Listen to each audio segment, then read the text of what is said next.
Naam, tumerejea tena hapa na sasa ni michezo na burudani.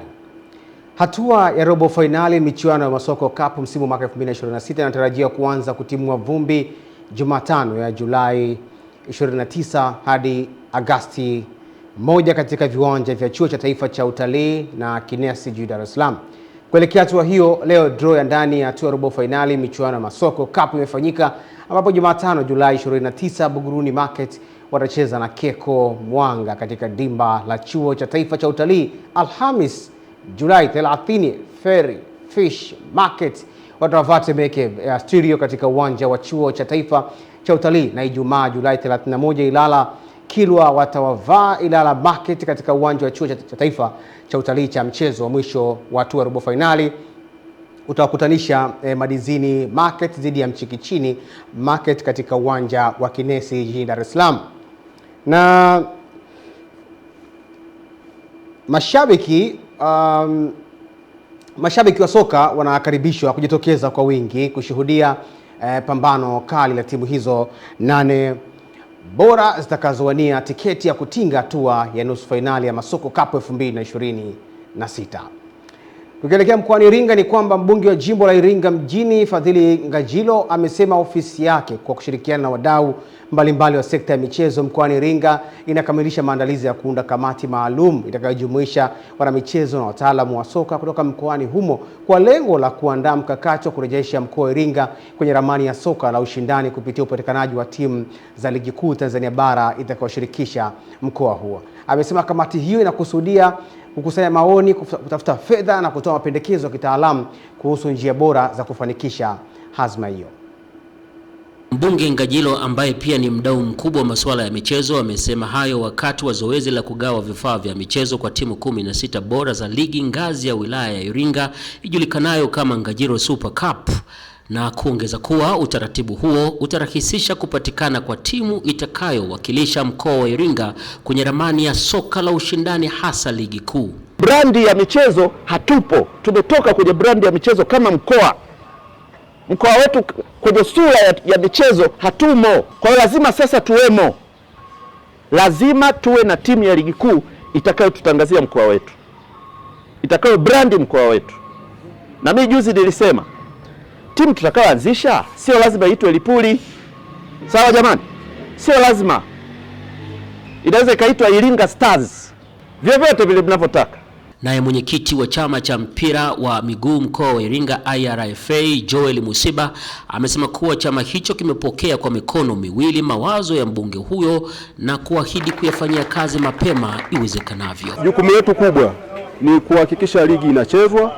Tunasimamia sera, taratibu na kanuni za mpira wa miguu. Masuala ya namna gani tutapata timu tutazipata kutokana na hizi timu ambazo zinacheza ligi yetu. Tuna mipango mbalimbali ya kuhakikisha tunaungana na mheshimiwa mbunge kuhakikisha tunaendelea kuboresha viwanja vyetu vya michezo. Toka Iringa, mwanamichezo wako Clement Sanga, Channel 10. Sanga kwa taarifa hiyo. Katika juhudi za kukuza mchezo wa netball nchini, chama cha Netball Tanzania CHANETA kimeandaa mafunzo ya waamuzi katika mchezo huu ambayo yatafanyika Dodoma hadi Agosti 5, yakiwa na lengo la kutoa mafunzo juu ya sheria za mchezo wa netball kwa waamuzi na makocha. Akizungumza na Channel 10, katibu mkuu wa chama cha Netball Tanzania Rahma Kilimba ameeleza malengo na matarajio ya kozi hiyo kwa waamuzi, makocha na wanamichezo wa netball.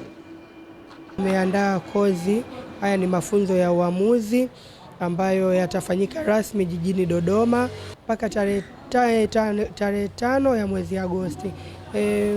Mafunzo haya zaidi ni kwa ajili ya kuzifahamu sheria, kukumbushana kuhusu sheria za mchezo wetu wa netball ili waamuzi wetu waweze kuwa bora na wafanye maamuzi sahihi wanapokuwa uwanjani, na wapanuke kimchezo zaidi, kwa maana sasa tunataka kuingia kwenye soko la kimataifa tukianzia kwenye wachezaji wetu, timu zetu, makocha wetu na waamuzi.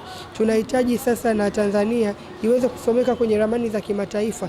Wanapohitajika waamuzi kwenye mashindano ya Afrika au ya duniani, basi na sisi tuwe ni sehemu ya benchi la ufundi la mashindano hayo. Kwa hiyo tutakuwa na hii kozi ya uamuzi kwa mwaka huu 2026 jijini Dodoma, malengo ikiwa ni kuongeza mbinu za kiufundi, kusoma sheria na kuwafanya waamuzi wetu wa Kitanzania kuweza kuwa wa kimataifa zaidi. Baada ya klabu ya Mbeya City kufanikiwa kusalia katika ligi kuu ya Tanzania bara kwa msimu ujao kupitia ushindi wa mechi za mtoano dhidi ya Tanzania Prisons, uongozi wa klabu umeanza maandalizi ya kuijenga timu yenye ushindani. Taarifa ya mwanahabari wetu kocha mtaalam Epimarcus Apolinari inafafanua zaidi. Akizungumza na Channel 10 Michezo, afisa habari wa Mbeya City Gwamaka Mwankota amesema mchakato wa usajili tayari umeanza, huku klabu ikilenga kuwasajili wachezaji watakaoongeza ubora na ushindani ndani ya kikosi. Mwalimu amehitaji maeneo yote matatu kupata nyongeza ya aggressive players ambao watakwenda kuifanya timu yetu ichechemke vizuri na kuleta ushindani mkubwa katika ligi kuu ya soka Tanzania bara 26-27. Na tayari tumeanza kutangaza sajili. Tumeitangaza sajili moja ya Ismail Aziz Kada, lakini pia tumepeana mkono wa kwaheri na mlinda mlango wetu aliyekuwa mlinda mlango wetu Beno David Kakolanya. Baadhi ya wadau wa mpira na mashabiki wa Mbeya City wameuomba uongozi wa klabu kujifunza kutokana na changamoto zilizojitokeza msimu uliopita na kuzifanyia kazi mapema ili timu iweze kufanya vizuri zaidi katika msimu mpya. Tunatamani sana viongozi wetu wanahusika na mambo ya usajili, benchi la ufundi, kupata wachezaji ambao ni wazuri. Nasikitika mimi timu zinapokuwa zinataka kushuka daraja, wajiangalie kwanza viongozi. Kama mtu hawezi kucheza kwa kujituma, yani maana yake najua unapomwajiri mtu, yani hata kama ni ajira ndogo, iwe ni ajira kubwa, unapomwajiri mtu maana yake unataka upate faida. Kiripoti kutoka mkoani Mbeya, ni mimi mwanamchezo wako kocha mtaalam Epimarcus Apolinari, Channel 10. Kocha mtaalam, mtazamaji, na sasa ni habari za michezo kimataifa.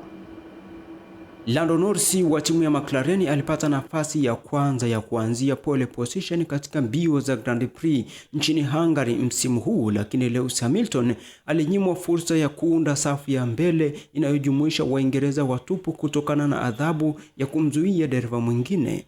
Adhabu ya kushushwa nafasi tatu kwa kumzuia mwenzake wa timu ya McLaren Oscar Piastri imemshusha Hamilton hadi nafasi ya 5 kwenye mstari wa kuanzia, na huenda ikaondoa kabisa matumaini yake ya kupata ushindi wa 9 kwenye uwanja ambao ameonekana kuumiliki katika kipindi chote cha miaka 20 ya taaluma yake. Kiongozi wa michuano Kimi Antonelli, ambaye awali alifuzu katika nafasi ya 4, naye amepewa adhabu ya kushushwa nafasi 3 kwa kushindwa kupunguza mwendo ipasavyo wakati bendera moja ya rangi ya njano ilipokuwa ikionyeshwa kufuatia gari la Max Verstappen wa Red Bull kuzunguka kwenye kona ya mwisho. Adhabu hizo zinamaanisha kuwa Charles wa Ferrari ataanza katika nafasi ya 2, Piastri ya 3, Verstappen ya 4 na Hamilton ya 5, huku George Russell wa Mercedes akianza katika nafasi ya 6, nafasi moja mbele ya mwenzake wa timu Antonelli. Sana Rajiga kwa taarifa hiyo, mtazamaji, na kufikia hapo ndio tamati ya taarifa yetu ya habari kutoka hapa Channel 10 Plus. Kwa niaba ya wote walioshiriki, Pauline Mvungi na Rajiga, Lulu Ali, mimi naitwa Nasoni Munema. Utabiri wa hali ya hewa unafuata. Uwe na wakati mwema.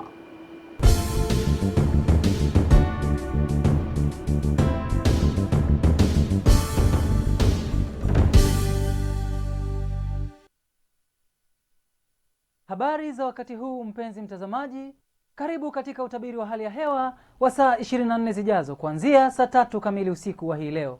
Jina langu ni Joakim Peter. Kwa usiku wa leo, hali ya ukavu na ubaridi inatarajiwa kuendelea katika maeneo mengi hapa nchini, na kiwango cha chini zaidi cha joto kinatarajiwa kuwa nyuzi joto 8 katika mkoa wa Njombe pamoja na mkoa wa Mbeya. Kwa siku ya kesho, mifumo ya upepo inaonyesha kuwa upepo unatarajiwa kuvuma kwa kasi ya kilomita 30 kwa saa katika ukanda wote wa pwani ya bahari ya Hindi. Hali ya bahari inatarajiwa kuwa na mawimbi makubwa. Hali kama hiyo inatarajiwa pia katika ziwa Victoria, ziwa Tanganyika pamoja na ziwa Nyasa. Lakini kwa upande wa ziwa Rukwa, upepo unatarajiwa kuvuma kwa kasi ya kilomita 20 kwa saa. Hali ya ziwa inatarajiwa kuwa na mawimbi madogo. Kwa siku ya kesho, katika mikoa ya Tanga, Dar es Salaam, Pwani kijumuisha visiwa vya Mafia pamoja na visiwa vya Unguja na Pemba, maeneo haya yanatarajiwa kuwa na hali ya mawingu kiasi, mvua nyepesi katika maeneo machache na vipindi vya jua. Maeneo mengine yaliyosalia katika nchi yetu yanatarajiwa kuwa na hali ya mawingu kiasi na vipindi virefu vya jua. Hadi kufikia hapo, kutoka Mamlaka ya Hali ya Hewa hatuna la ziada. Asante kwa kuwa nami na kwa heri.